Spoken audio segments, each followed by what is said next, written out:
The Messenger ﷺ says in the authentic hadith, when it's the first night in Ramadan, the gates of paradise will be open, the gates of the hellfire will be shut, and the shayateen, the main leader devils, will be chained and locked down. And this is not mere symbolism, this is truth. This is true. These things happen in the world of the unseen. So the world changes. In Ramadan, the world changes. Shayateen, the most influential of shayateen, the most destructive of shayateen, will be locked down. They won't be able to travel around and affect people as they used to do outside Ramadan. So they're chained. They're limited. The gates of paradise will be opened. They'll be wide open. And this has an impact on us. It has an impact on us. The dynamics of what happens in the world change. The gates of the hellfire will be locked. They will be locked. And this will have an influence on us. The scholars of Islam are agreed upon a fact that we humans have two natures, two dual natures. One is spiritual, that's our soul. That's our soul, that's the invisible part of who we are. And this has a life of its own. And there is the visible side of us, which is the physical side that we can see and touch. The spiritual side of us has more of an angelic nature. It yearns to Allah subhanahu wa ta'ala. And the physical side of us is more like the animals. It's all about eating, drinking, reproducing, and the physical desires and the physical attachments and orientations that we have. And upon death, these two natures will be separated. The soul will depart the body. The soul is part of the world of the unseen. We can't touch it, we can't smell it, we can't taste it, we can't even hear it. That's the soul, but that's who we really are. حَقِيقَةُ الْمَرْءِ نَفْسُهُ, as the scholars say. The reality of a human being, the essence of a human being is his soul. Because when the soul departs the body turns into a corpse, turns into pieces of flesh and bones that will decompose.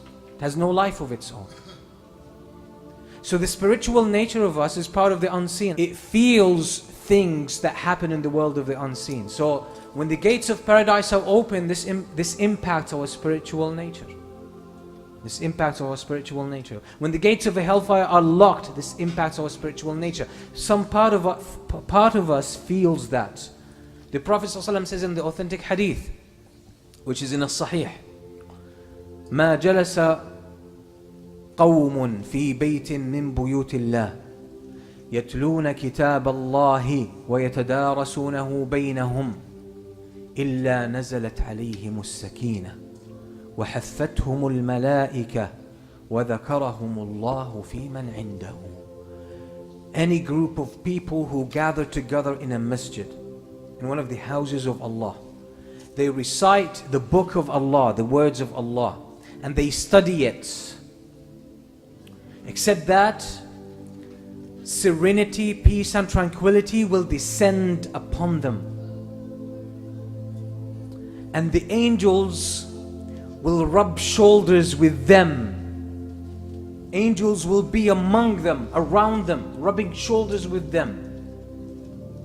And Allah would mention them to the highest ranking angels. Some of the scholars, as they were commenting on this hadith, they say as-sakina, which is tranquility and peace that descends upon them, is a sign of the presence of the angels, as Imam al-Qayyim says in more than one of his books. He says as-sakina comes with the angels. This peace and tranquility and serenity that you feel sometimes when you're reciting Quran or reading Quran or listening to a lecture or attending a halaqah or praying behind an imam or doing something good. This sakina shows the angels are around. It marks the presence of the angels. You don't figure this out with your brain. You don't feel the angels physically. You don't touch them. You don't smell them. You can't see them and you can't hear them. So which part of you figures them out? that feels this sakeen and this peace and serenity and tranquility. Which part of you is the spiritual side of you? So since we feel our souls feel the presence of the angels, don't you think the soul feels that the gates of paradise are open? The gates of the hellfire are locked, the shayateen are locked down? It does. And that's why most of us feel in Ramadan more eagerness to worship Allah subhanahu wa ta'ala. You find more peace and more tranquility because the fragrance of paradise reaches your soul. It recognizes that at a subtle level that you cannot capture with your senses. So that's what happens during Ramadan. This is what happens. This is why Ramadan is a special time. These things are not a figment of imagination that we're just talking about in a symbolic sense. These are realities of life. These are things that are happening. So when the first night of Ramadan, the dynamics of the world change and your soul responds to that. So this is why Ramadan is a point for us to really upgrade our iman, upgrade the level of our taqwa and connection to Allah subhanahu wa ta'ala.